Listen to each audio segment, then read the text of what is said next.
el señor Darío Nicolás Jaimes Castellano. Él nos va a acompañar en ese momento o va a hacer la disertación de la conferencia Relaciones entre la corrupción del carácter, la salud mental y la incertidumbre laboral en Colombia. Darío es psicólogo de la Universidad Santo Tomás y tiene formación posgradual de especialización en docencia universitaria de la Universidad Piloto de Colombia y magíster en educación de la Universidad Distrital Francisco José de Caldas. También es investigador en el campo educativo y de formación ciudadana. Darío, bienvenido a este segundo Congreso Internacional de Humanismo y Sociedad. ¿Cómo estás? Bien, gracias. ¿Me escuchan? Sí, te estamos escuchando y viendo en este momento. Bueno, muchas gracias por la invitación. Voy a compartir pantalla para iniciar con la idea que tengo propuesta para ustedes el día de hoy. Muchas Bueno, gracias. por casualidades del destino, pues llegué a esta situación y pues ustedes hablaban de la incertidumbre, bueno, paradigma de la incertidumbre que se encuentra hasta en la física. Los psicólogos sistémicos también hablan de la incertidumbre en las relaciones familiares y bueno, en fin, no sabía qué hacer hasta que cosas que también los sistémicos dicen, ¿no? La autorreferencia. Quedo sin trabajo el año pasado y quedo en un momento muerto donde no sé qué hacer con mi vida. Solo he aprendido a dictar clase desde que me gradué, ¿sí? Entonces, evidentemente entro en una crisis, bueno, ya otra vez, ya estoy otra vez en otro trabajo, en otro lugar, y eso me hizo pensar sobre un texto que leí hace algunos años, es La corrupción del carácter de Richard Sennett, un sociólogo norteamericano, donde hace una investigación y nos va mostrando historias de los obreros norteamericanos y cómo la entrada de la tecnología, del neoliberalismo, y voy a proponer en esta ponencia la incertidumbre como parte de un capitalismo flexible, influye en las relaciones de los sujetos y cuando se influye en las relaciones de los sujetos a largo plazo, encontramos pues realmente que hay una corrosión de ese carácter. Esa imagen que ustedes están viendo allí es una imagen de Bavaria durante los años 60 en Bogotá y pues vemos una valoración del obrero que pues de alguna u otra manera se ha perdido por medio de este capitalismo flexible. Bueno, continúo entonces. La idea entonces de la ponencia es apuntarle a las temáticas generales, yo creo que a la número 2 tal vez, y tal vez por tastas a la número 3, teniendo en cuenta cuestiones éticas y la transformación de lo humano en la actualidad a través de, como les digo, la incertidumbre. Entonces, antes de arrancar, yo intenté hacer un ejercicio para poder demostrar algo, pues eso se supone que tenemos que hacer los psicólogos como científicos, pero antes de llegar allí quisiera pues comentar unos antecedentes muy fuertes para poder llegar luego a lo que viene siendo el método que apliqué, lo que hice para esta ponencia y los resultados que también encontré. Entonces pues tenemos como tres partes, el carácter corroído por el capitalismo flexible, que es lo que está ocurriendo en este momento, el fracaso y la salud mental, que también tiene que ver con el sistema laboral. Ahorita en la ponencia anterior estaban hablando de empleabilidad, de escoger carrera. Incluso yo haciendo y construyendo esta ponencia y revisando los artículos, me llegó la hipótesis que tal vez los jóvenes por eso tampoco quieren tener hijos. No hay una posibilidad de un capitalismo rígido que te permita proyectarte hacia futuro. Entonces, pues es un riesgo también muy alto tener hijos en este momento. No lo había leído así como profesor universitario, uno siempre lo pregunta y bueno, uno hace el chascarrillo y ya. Y por último, el autocuidado y el ideal del éxito, que es lo que pues también nos vende esta estructura cultural del capitalismo. Zizek dice que Marx tenía razón cuando hay unos fetiches y esos fetiches se vuelven mercancía, ¿no? Entonces, pues el goce y el deseo pues también ya está mediado por el mercado y el ideal de éxito también. Vamos a llegar allá a ver si lo puedo lograr. Bueno. Entonces, pues lo que nos dice Richard Sennett, que en esa imagen está el sociólogo norteamericano, él habla que el capitalismo flexible no ofrece unas condiciones seguras en los empleados de la actualidad. Obviamente él habla de Norteamérica, pero pues también podemos hacer una transición hacia nuestro país. Obviamente esta ponencia solo cubriría lo urbano porque pues se desconoce también desde lo rural cómo ese carácter puede ser corroído por otras estructuras, pero podríamos decir más adelante con la parte psicológica que hay unos factores de vulnerabilidad que pueden incidir en esta población también. Entonces, como que esta, esta situación se debe a que hay un cambio en la estructura del capitalismo. Estamos hablando que después de la Segunda Guerra Mundial Estados Unidos explota económicamente. el hombre vuelve al trabajo, la mujer vuelve al hogar, se reproducen lógicas del obrero norteamericano en un sistema de Fordismo, de cadena, ¿cierto? Que permite que el empleado se mantenga haciendo la misma actividad una y otra vez, ¿no? Pues eso se puede criticar, pero por ahora estamos hablando de capitalismo rígido y trabajo, y esto produce entonces una estructura productiva estable y jerarquizada para esa época. Genera también fuertes sindicalizaciones y protestas laborales, ¿cierto? Cuando se ven de pronto vulnerados algunos derechos. Las empresas pueden crecer y pueden generar estabilidad. Pues el ejemplo de Bavaria está aquí también. Esos son algunos campos de trigo aquí en Cundinamarca durante esa época. Por ahí más adelante les tengo algo de Coltejero. Bueno.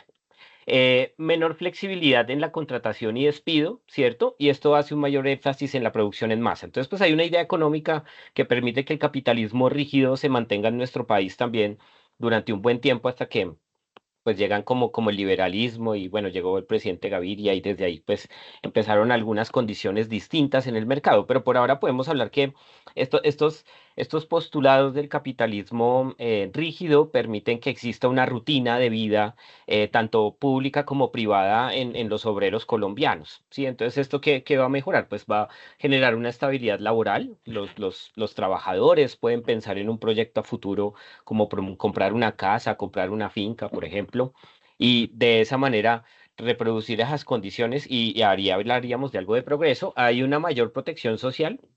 Los gobiernos suelen tener políticas sociales más robustas para proteger a estos trabajadores para que pues la cadena fordista no entre en crisis.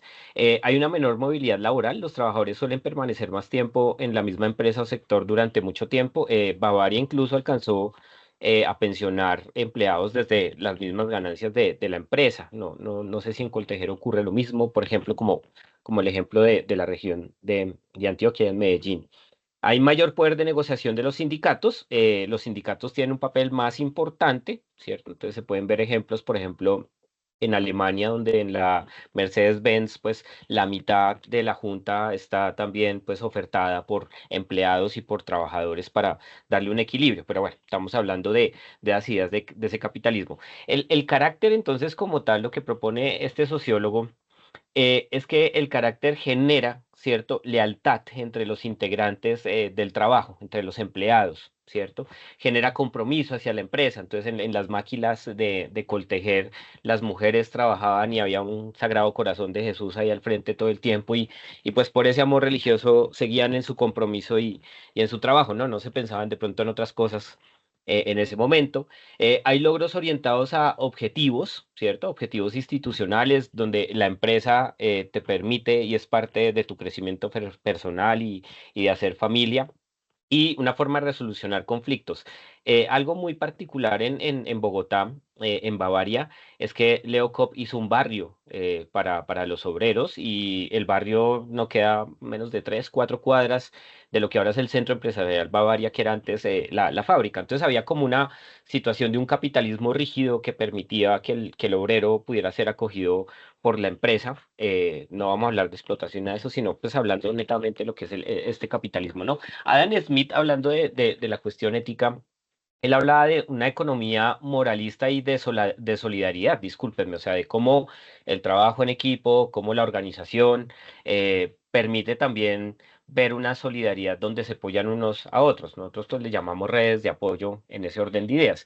Mientras que John Stuart Mill proponía otra cosa, ¿no? Como la libertad del mercado permite que las condiciones existan para que el sujeto pueda ser libre, ¿cierto? Libre de decidir hacia dónde quiere ir, ¿cierto?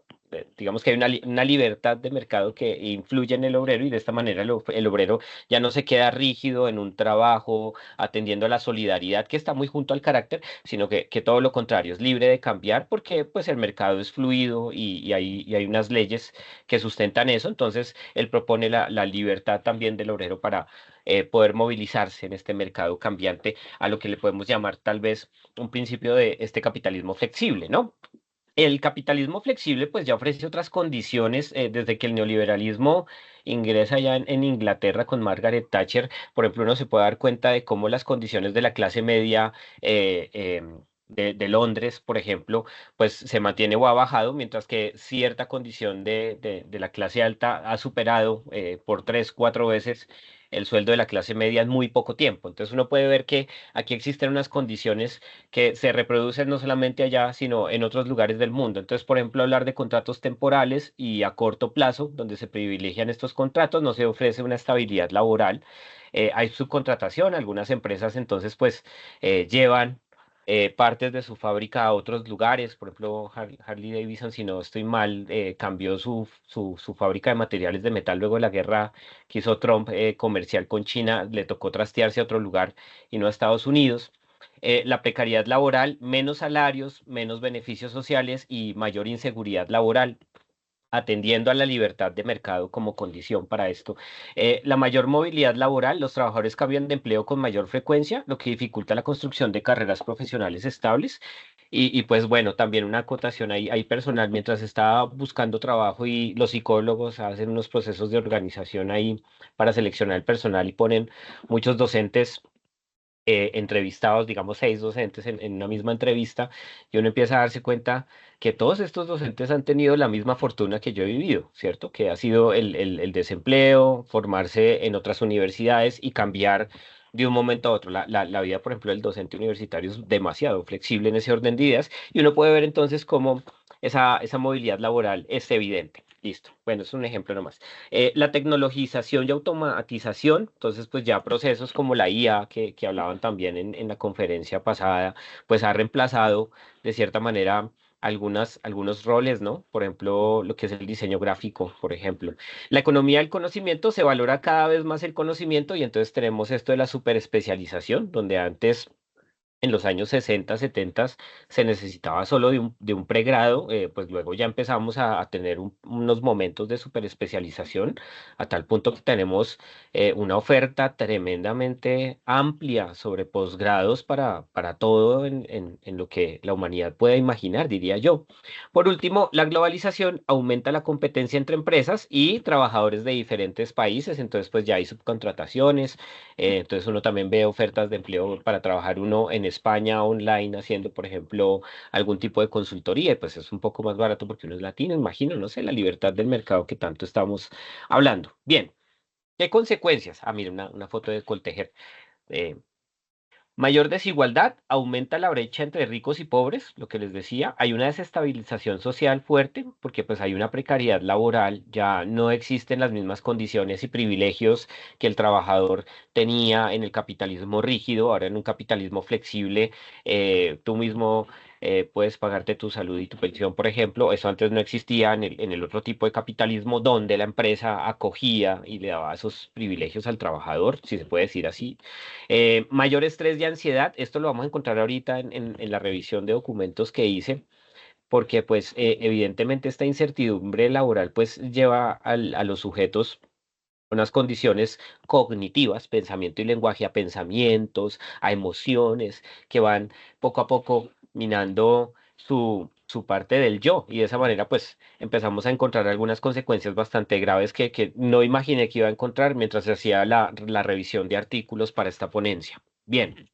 La segunda parte, como les decía, ya no nos lleva a la parte sociológica, hablando pues de que hay dos tipos de capitalismo que influyen en el trabajador, en la vida del trabajador, y esa flexibilidad también, hablando de adaptabilidad de mercado, sino que miren que aparece el fracaso. Uno de los capítulos que tiene Richard Sennett en el texto se llama así, fracaso, ¿sí? Y entonces él va a decir que el fracaso, aquí creo que lo tengo más adelante, discúlpenme, que el fracaso es el tabú del siglo XXI, ¿no? Uno no puede hablar de que uno fracasa, ¿no? Sino que uno tiene que hablar de me reinventé, ¿no? Entonces uno no puede, digamos, llevar la tusa de lo que fue de pronto un trabajo durante cierto tiempo, y lo he visto también en situaciones clínicas con sujetos que han trabajado bastante tiempo y están al borde del retiro y no saben qué hacer porque son hijos de este capitalismo rígido. Entonces, pues empezamos a ver de que hay dos generaciones también, una generación más joven que está acomodada en las leyes del capitalismo flexible, otras generaciones que hemos sido bordeadas tal vez por el capitalismo rígido y nos estamos empezando a adaptar a estas nuevas situaciones del capitalismo flexible, nuevas ideas y nuevos proyectos de vida que ya no están, digamos, orientados o ya no están permeados por la idea de una tendencia a estar en el mismo lugar durante mucho tiempo. Entonces, pues el fracaso empieza a aparecer y en clave psicológica vamos a hablar de que el fracaso puede ser un factor de vulnerabilidad cognitivo. Cuando hablamos de un factor de vulnerabilidad, pues obviamente hablamos de un factor que puede afectar al sujeto, ¿sí? Como digamos construir una casa donde no se debe, por ejemplo. Pero en el orden de lo cognitivo estamos hablando de esos factores psicológicos ambientales que se encuentran, ¿cierto?, en el trabajo o en el no trabajo e influyen cognitivamente en el pensamiento y en las emociones de los sujetos. Yo ahí puse dos puestos de trabajo, uno del capitalismo rígido a la izquierda y otro a la derecha, como para ver esa transformación del espacio, ¿no? Entonces ahora necesitamos más gente y menos recuerdos, por ejemplo, en el escritorio, más situaciones operativas y menos operaciones diplomáticas, diría yo. Bueno, continuamos. Entonces, pues, cuando hablamos de esa vulnerabilidad cognitiva, pues nos referimos a una predisposición o susceptibilidad de una persona a experimentar ciertos problemas psicológicos, ¿sí? Como la depresión o la ansiedad, digamos, puede haber una predisposición genética para los psicólogos y los médicos que creen en todo lo bioquímico también, pero también podemos encontrar cuestiones en el ambiente como la cultura y lo que ofrece esa cultura organizacional para el empleado o esa cultura económica bordada o embordada pues por el capitalismo flexible. Esta predisposición se basa en patrones de pensamiento, creencias y esquemas mentales. Los esquemas mentales vienen siendo patrones de pensamiento que se van enmarcando en la cultura. Por ejemplo, algo que tenemos algunos colombianos en general, que veo que estaban saludando ahorita que hay varias personas por el territorio colombiano, el agüero que tenemos de la escalera. Entonces, si uno ve que el señor de UNE o de la ETB o Electricaribe pues tiene la escalera, pues nadie pasa por debajo de la escalera porque piensa que le va a ir mal, pero eso es un esquema de pensamiento que ha sido producido por la cultura y el sujeto pues simplemente lo reproduce a través de su cognición. Ahora, al hablar de empleabilidad, también tenemos unos esquemas mentales, ¿no? Entonces, esquemas mentales como la posibilidad del progreso, esquemas mentales como la posibilidad de ser ganadores, de tener éxito, o los esquemas que están también bordeando el fracaso y la cognición, si lo podemos hablar así, discúlpenme, en psicología no se podría decir esto, pero una cognición como negativa, como oscura, más bien, digámoslo de esta manera. Entonces, pues estos factores de vulnerabilidad cognitiva incrementan la probabilidad de que una persona experimente dificultades psicológicas como la depresión o la ansiedad, ¿cierto? Entonces, no hablemos de que posiblemente la situación que ofrece el capitalismo flexible al sujeto que trabaja, tanto como el que no trabaja, ¿cierto? Ofrece condiciones psicológicas que generan depresión y ansiedad que tal vez no estaban en el capitalismo rígido. O sea, en el capitalismo rígido obviamente también hay dolor, hay ansiedad, hay angustia, pero tal vez tiene otra estructura. Bien. Continúo entonces, discúlpenme.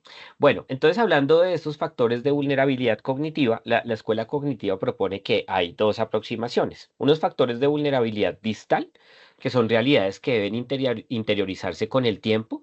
Por ejemplo, el hecho de que en Colombia las víctimas del conflicto armado puedan, desgraciadamente, tener las malas circunstancias de vivir un evento bastante fuerte donde se ha transgredido su familia, donde se ha transgredido su cuerpo, su alma y su espíritu, y se necesita de un tiempo para poder aceptar las cosas, pero a veces este tiempo lo que hace es lo contrario. Entonces aparece, por ejemplo, el trastorno de estrés postraumático, donde el sujeto revive otra vez esta situación o esta circunstancia en el tiempo una y otra vez. Entonces podríamos hablar de que eso es un factor de vulnerabilidad distal.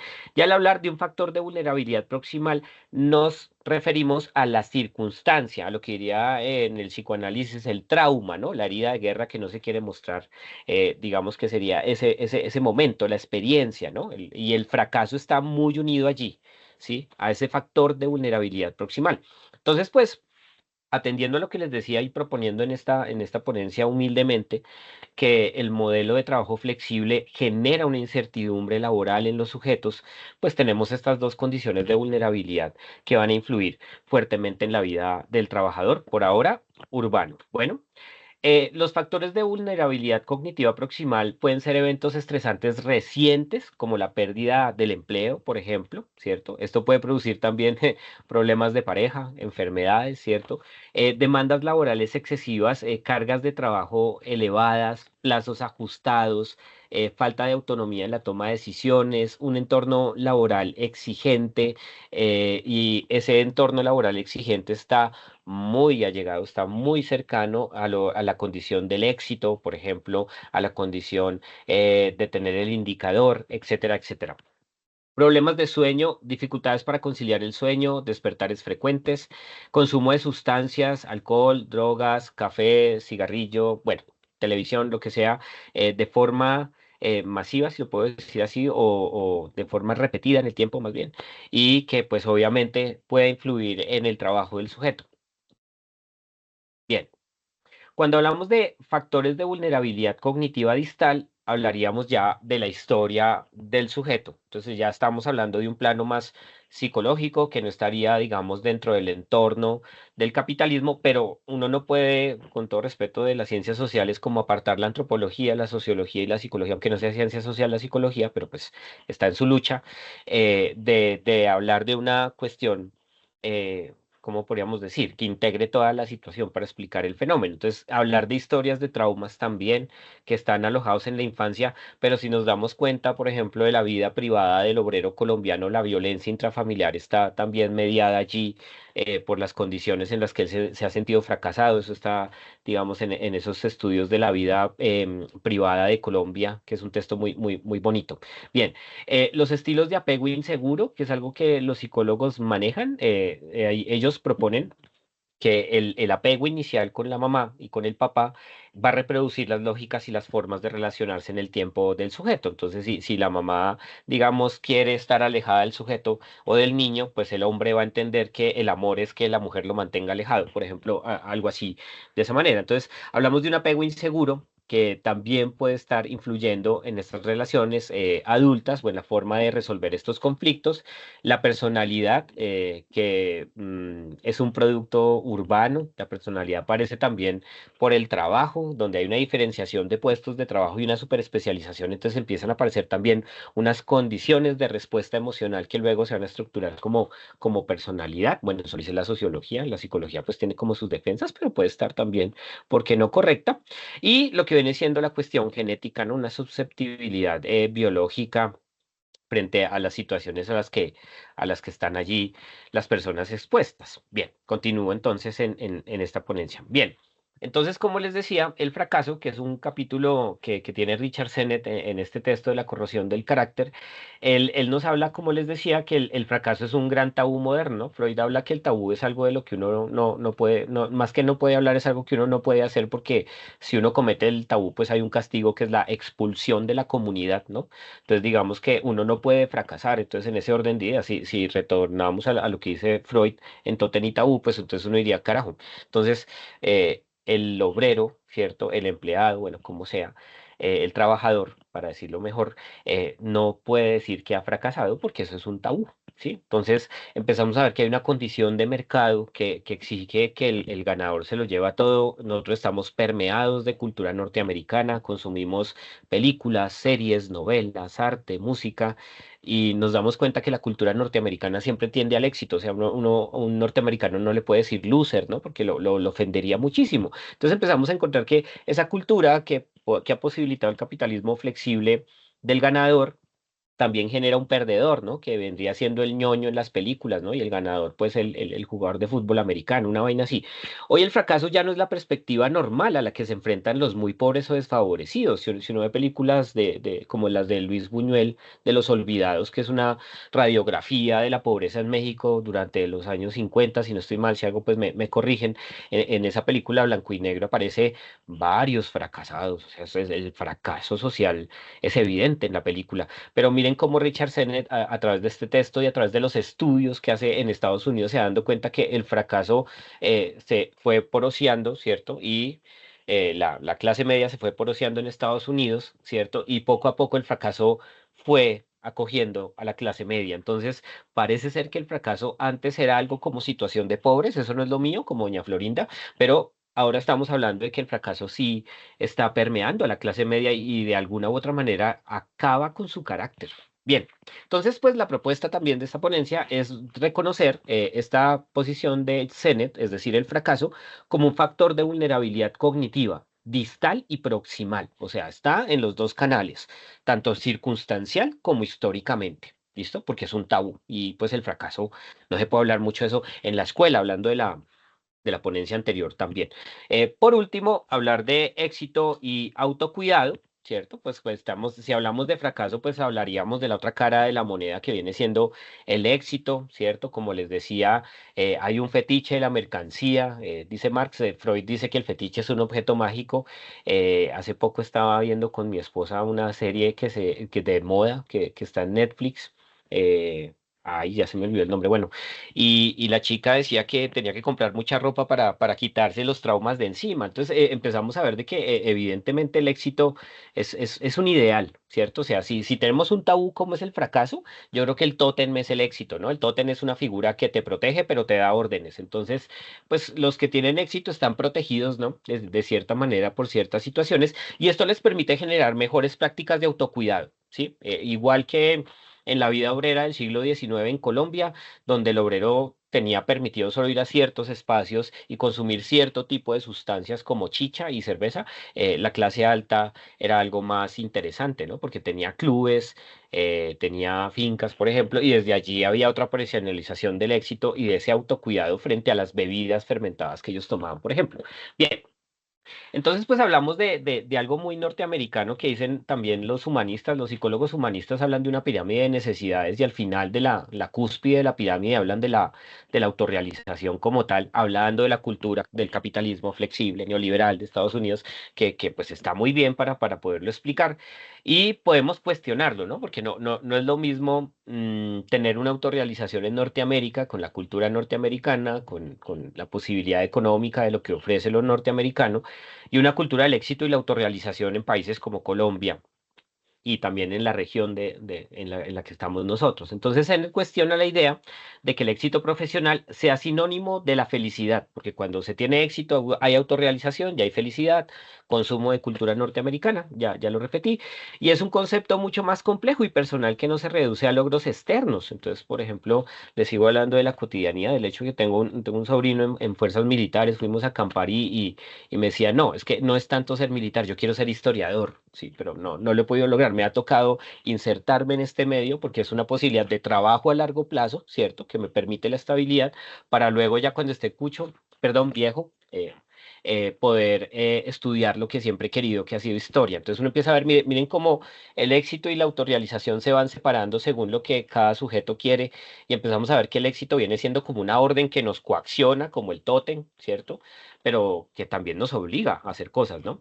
Entonces, pues Sennett nos va a decir que el éxito es una construcción social, ¿cierto? Y esta construcción social deviene o tiene una relación con un contexto cultural, histórico y social determinado, ¿sí? Así como el mainstream de los ochentas, que era Michael Jackson, pues ya esa cultura pop ya no está pegando tan duro, hay otras situaciones, ahora hablamos del reggaetón, por ejemplo, y cómo esto vende también demasiado, pero si se dan cuenta, también el éxito va cambiando, ¿sí? O sea, el decir, por ejemplo, que en tanto en Medellín como en Bogotá durante los años 50 y 60 la arquitectura es de casas grandes, para familias grandes, ¿cierto? Para poder reproducir la mano de obra a apartamentos de 35 metros cuadrados que le están diciendo al sujeto el éxito está por otro lado, ¿sí? Está en otro lugar, ¿no? Entonces empezamos a ver de qué, pues evidentemente aparecen las cuestiones de éxito en formato histórico, social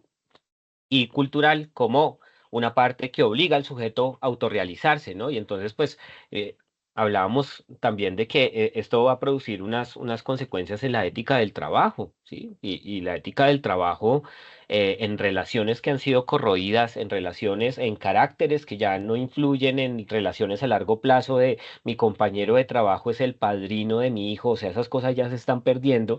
Empezamos a encontrar cosas más bien como que uno encima del otro, tal vez la lógica de la relación mercantil también en las relaciones sociales, como decía este señor marxista, ¿cierto? Y podemos entonces empezar a encontrar de que esta búsqueda incesante, discúlpeme, del éxito, pues lleva a cuestiones obsesivas, ¿no? Freud también decía en algún momento que los neuróticos son muy buenos para el siglo XXI porque el neurótico es excelente trabajador, o sea, su síntoma le permite adaptarse al mercado laboral, ¿no? Entonces empezamos a encontrar pues estas situaciones que a largo plazo pues van a afectar la salud no solamente mental del sujeto, sino yo creo que también las condiciones físicas del sujeto. Bueno, entonces pues para ir cerrando, pues me hice esta pregunta, entonces, que es como la parte central de la ponencia. ¿Cuáles son las relaciones entre la salud mental, la flexibilidad laboral que acabo de explicar y el autocuidado de los sujetos? Entonces, pues para eso, pues me permití hacer unos objetivos y lo que intenté hacer fue una revisión sistemática de textos con algunas características y a ver qué encontraba para poder sostener lo que les acabo de decir. Si es verdad lo que el sociólogo norteamericano y la psicología cognitiva nos pueden hablar acerca de lo que está ocurriendo en este momento. Entonces, el objetivo general sería describir las relaciones entre la salud mental, las condiciones laborales del capitalismo flexible y el autocuidado, una revisión de artículos científicos. Hay tres objetivos específicos, espero haberlo logrado, si no, pues lo podemos ahorita interpelar o conversar si hay tiempo. Exponer las características que componen el tema de la salud mental en los artículos revisados, indagar las consecuencias del capitalismo flexible en la salud mental descritas en los artículos y describir las definiciones de autocuidado halladas en los artículos. Bueno. Entonces, pues la metodología que utilicé es de corte cualitativo, descriptivo. La idea era hacer un análisis de contenido. El muestreo lo hice, pues fue un poco tiempo, la verdad. Fueron 30 artículos que revisé en bases indexadas, con número DOI. Las palabras claves que utilicé fueron salud mental, desempleo, trabajo, enfermedad, cuidado y autocuidado. Y bueno, empecé a filtrar los documentos por estas características y digamos salían muchos, entonces de menos de 5 años, que no sean tesis y bueno, fui filtrando hasta que encontré los documentos que pude subir a un software para poder hacer las relaciones. Entonces, pues el proceso que realicé fue recolectar los artículos durante ese 2, 3 meses. Luego hice una codificación, la idea era hacer una codificación. em, Abierta, pero pues van apareciendo otro tipo de codificaciones ahí que pues bueno, no me lo esperaba y luego encontrar unos resultados. Bien. Bueno, entonces en los resultados generales lo que hice fue entonces colocar y rodar todos los artículos y obviamente encontrar las palabras que más se repetían que tuvieran relación con esas palabras claves que yo estaba buscando. Hice un mapa de palabras para hacerlo lo más lógico posible o pues lo más claro posible, espero sea así, si no discúlpenme.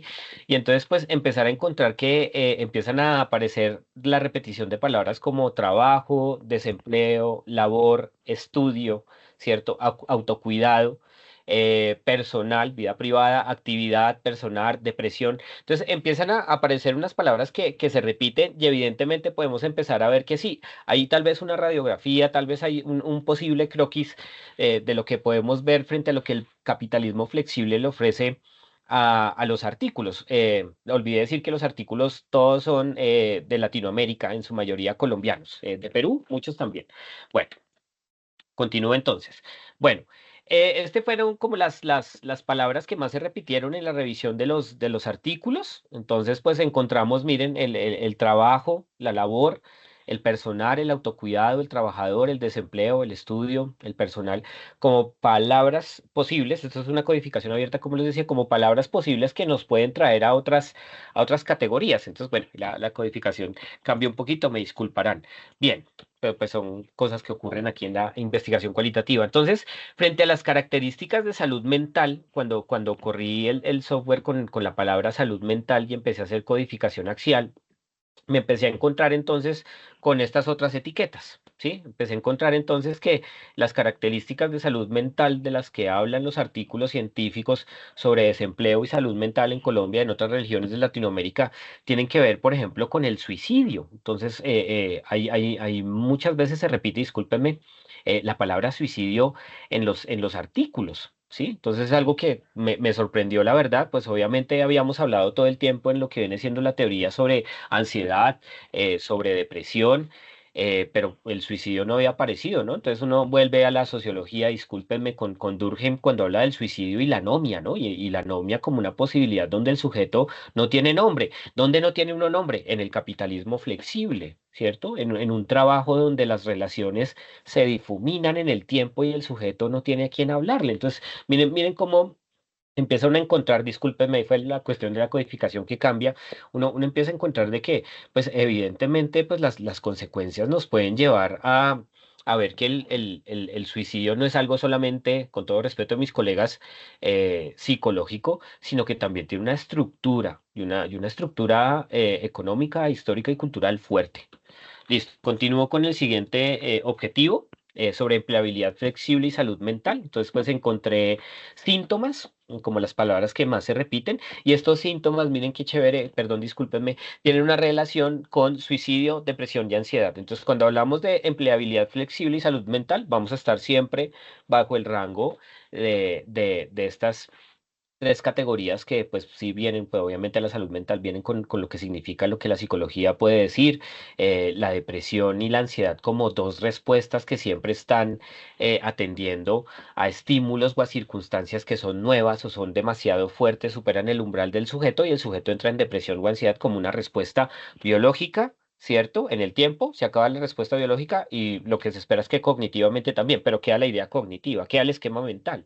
Entonces empezamos a encontrar que evidentemente la empleabilidad influye mucho en los esquemas mentales de los sujetos. Bueno, ya para terminar, el último objetivo nos lleva a mirar qué reconocí yo sobre autocuidado en los textos. Pensé que iba a encontrar como lógicas de autocuidado o pautas de autocuidado, pero lo que más encontré fue la palabra protección, o sea, el autocuidado como parte de la protección del sujeto frente a las realidades que se le están poniendo, se le están eh, proponiendo, ¿cierto? En un clima laboral, vuelvo e insisto, que está mediado por este capitalismo flexible, autocuidado y salud mental. Entonces tenemos unos factores de vulnerabilidad cognitiva, unos factores de vulnerabilidad distales y proximales, pero miren cómo con el autocuidado aparecen unos factores de protección también que están apuntando hacia los síntomas que tienen los trabajadores. Entonces, pues de aquí me metí en otros resultados que nos llevan a pensar, por ejemplo, en seguridad y salud en el trabajo, no solamente desde lo físico, sino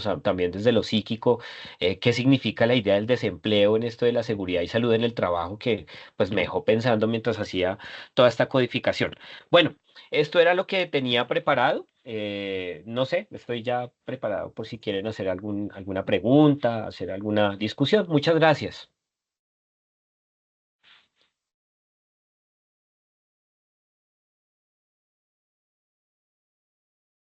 Hola. Jairo, muy bien, muchísimas gracias. Yo no te pregunté al principio en qué ciudad estás, Jairo. Ah, yo soy Rolo, estoy en Bogotá. Estás en Bogotá, y yo estaba viendo ese paisaje como de Villa de Villa de Leyva, Leyva. ¿de dónde Sí, sí, será sí. tan Lugar, bonito? lugar, lugar. Ujú. Bueno, Dairo, muchísimas gracias por esta reflexión. Vea, esto es una jornada aquí que nos deja más, no sé si más preguntas que respuesta, pero este análisis que nos acabas de realizar aquí ya hay algunas preguntas, te las voy a ir aquí leyendo. Antes de eso también los saluditos, ¿no? Porque yo di espacio para los saludos. Jocelyn, desde Cartagena, estuvo ayer conectada también Jocelyn. Gracias por estar aquí atendiendo esta invitación. Nos saluda Fernanda desde Leticia y también nos saluda Jorge desde la Fundación San Mateo.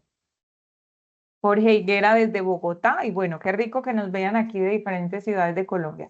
Por aquí nos preguntan, el día de ayer estuve bueno, esto es un tema de la asistencia. A ver, ¿qué más nos preguntan? A ver, a ver, a ver. Alexander Cardona, las cifras, las tabulaciones de las fichas de caracterización desde la antropología, sociología, psicología y psiquiatría. Evitar el subjetivo e intersubjetivismo y las patologías al respecto.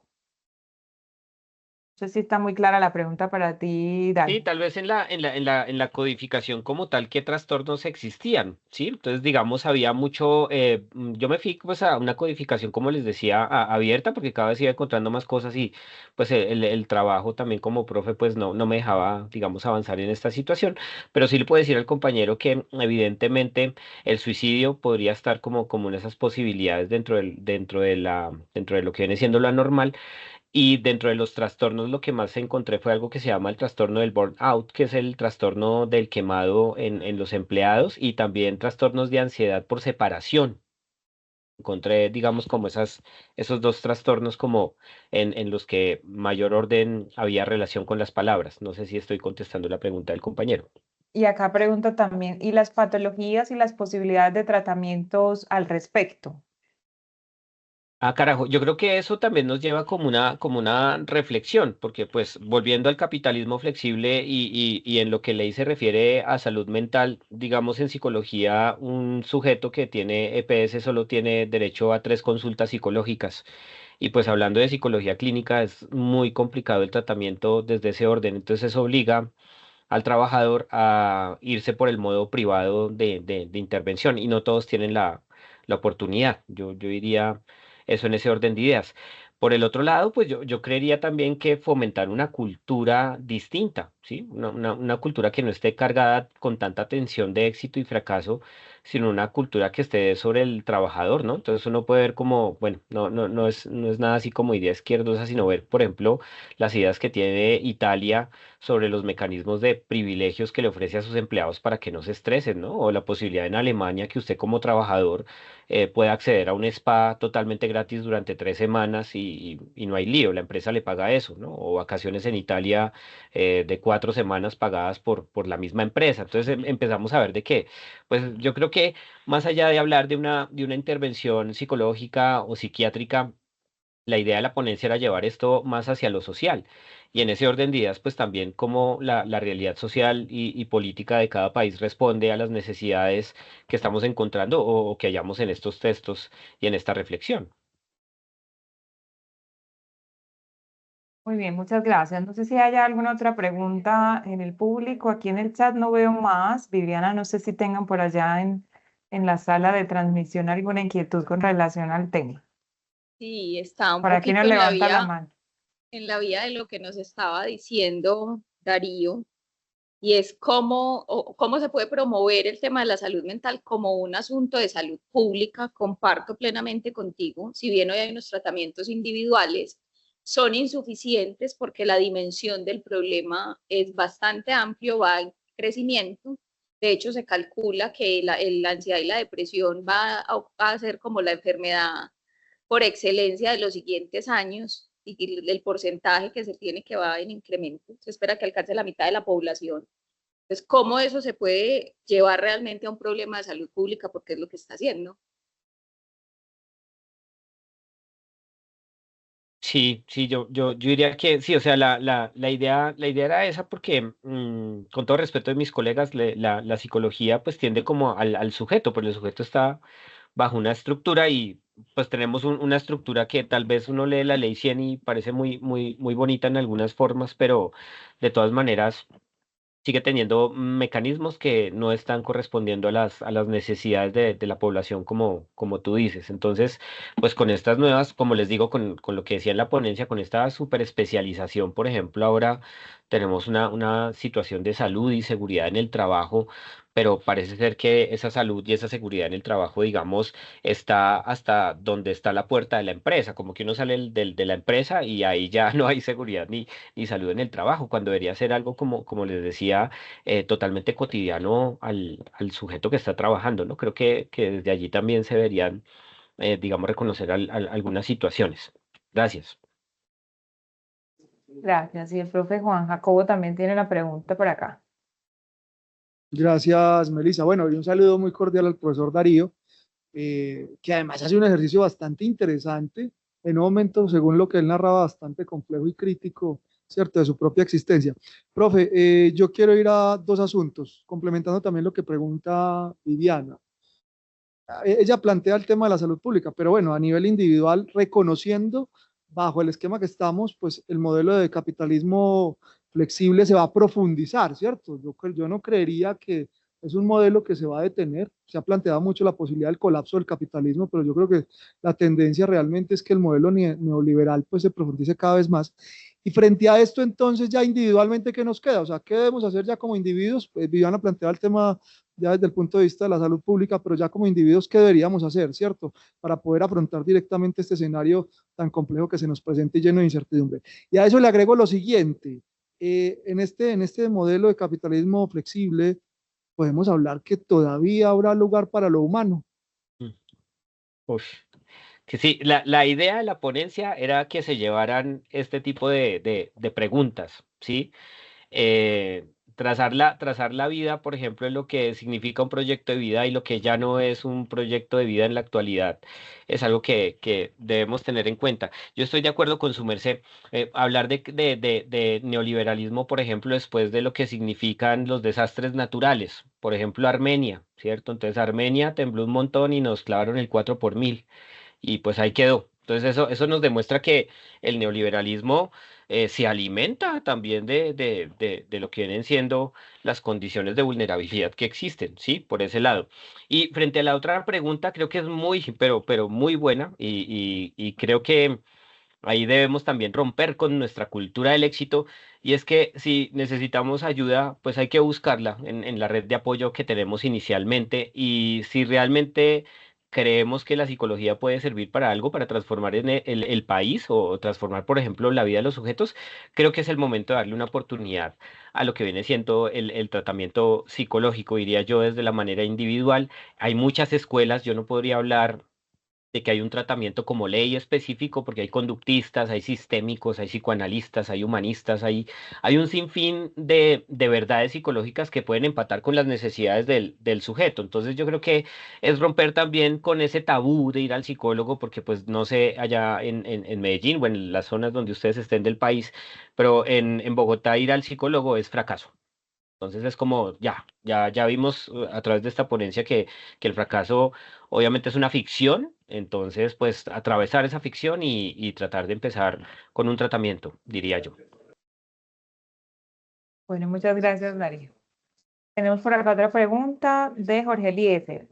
En su sentir, ¿qué se debe hacer desde las instituciones prestadoras de los servicios de educación para convencer al aspirante de esa precisa oferta educativa, que la misma va a suplir sus intenciones de una justa y adecuada remuneración versus lo invertido en su formación? Sí, yo quiero venir con la ponencia anterior donde se encontraron unos datos numéricos, ¿sí? Y donde se hacían, digamos, algunas relaciones entre los resultados y lo que los estudiantes decían sobre su futuro laboral. Yo pues también como profesor universitario uno hasta termina también haciendo promoción en colegios y en una de esas experiencias yo recuerdo haber entrado a un colegio de Bogotá que queda en Kennedy, en estrato 3 estrato 2 más o menos, y cuando entro al salón hay unos dispositivos muy interesantes de control, como diría Foucault, está el horario, está la campana, hay unas normas de juego, las niñas no pueden tener la falda por encima de la rodilla unos centímetros, hay unos estudiantes que no pueden tener el pelo largo, no, se prohíbe el arete.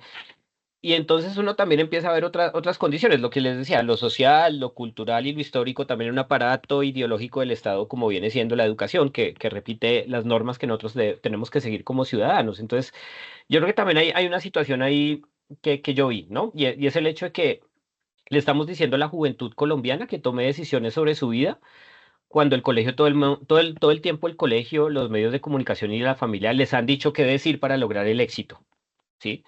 Entonces creo que hay un momento ahí de coyuntura entre la educación y lo que un joven quiere para su futuro, ¿sí? Debido a estas rejillas de control. Entonces yo diría que cuando he trabajado, digamos, procesos de orientación profesional o también de vocación, porque pues uno también puede ser buen carnicero y no tiene que pasar uno por la universidad, pero ser feliz, creo que ahí está la situación. Hemos hablado de éxito y fracaso, pero creo que también individualmente deberíamos hablar sobre felicidad, ese otro tipo de autorrealización que les digo, no la autorrealización norteamericana de pirámide de Maslow, con todo respeto a los autores, sino de lo que significa ser feliz para el sujeto, ¿sí o no? Entonces, ay, qué pena, se me va, espero no ofender la situación, sino que el sujeto puede hacer muchas cosas al mismo tiempo, por ejemplo, no que se dedique a una sola y se súper especialice, que pueda, lo que ustedes tienen que es una vida muy bacana, los fines de semana van a la finca, descansan un rato, vuelven a la ciudad, son otros, entonces darse esa oportunidad y la cultura en forma de educación está blindada frente a esas situaciones, yo diría que es como llegar a eso. No sé si me hice entender, perdón. Gracias, Darío. Si no estuvo muy claro, vámonos con la última pregunta. Ya tienes 2 minuticos. Entonces, para cerrar, una pregunta de Ok, Amparo. La salud mental está infravalorada por parte de las entidades públicas y en la misma familia se sufre de estigmatización, considerando que es falta de control emocional y se desvaloriza a la persona. ¿Qué opina al respecto? sí, yo vuelvo con documentos. El primer documental que hace una mujer en Colombia que se llama Los Chircales, que es la historia de la gente que hace ladrillos a las afueras de Bogotá en unas condiciones, precarias. Es una vida infrahumana, la verdad. Las personas que salen en el documental viven en un estado de salvajismo, ¿no? Y viven explotados. Entonces, uno empieza a considerar y lo que les digo, o sea, que la cultura que está mediada por cuestiones económicas tiene que cambiar, ¿sí? Y estos cambios yo creo que provienen cuando se organizan las personas, que miren qué es lo que pasa con el carácter. El carácter se acaba cuando el sujeto tiene que ir a un empleo y luego tiene que ir al otro y esa relación se rompe. Pero digamos en relaciones de comunidad, en relaciones de compadrazgo, las relaciones fluyen mucho en el tiempo, lo que permite que exista más carácter y más unión y una posibilidad de transformación. Pero pues es un proceso complejo. Espero haber contestado bien, disculpen. Muy bien, muchísimas gracias, Darío. No, súper bien. Gracias también por dejarnos estos insumos, también reflexiones y sobre todo el tema de fracaso, como lo mencionabas, eh, entendido también culturalmente desde que no nace, ¿no? Desde pequeñito le están enseñando a uno qué significa, digamos, para los padres de familia ser exitosos o vivir fracasados o no. Bueno, vamos a seguir con video. Muchas gracias, Darío, por acompañarnos desde Bogotá, que espero que, ¿cómo está el clima por allá, Darío? ¿Está Está haciendo sol, lloviendo? no, Está- está seco. Ojalá no se nos vengan los incendios, está sequito. Sí, Bastante, bueno, bastante sol de desierto. bueno, que les vaya Vale, bien, porque muchas antes hace gracias. mucho frío y Vale, ahorita aprovechar un eso. poquito el sol. Bueno, Vale, feliz, hasta feliz luego. mañana para ti. Bueno, vamos con video y ya seguimos con nuestro próximo invitado.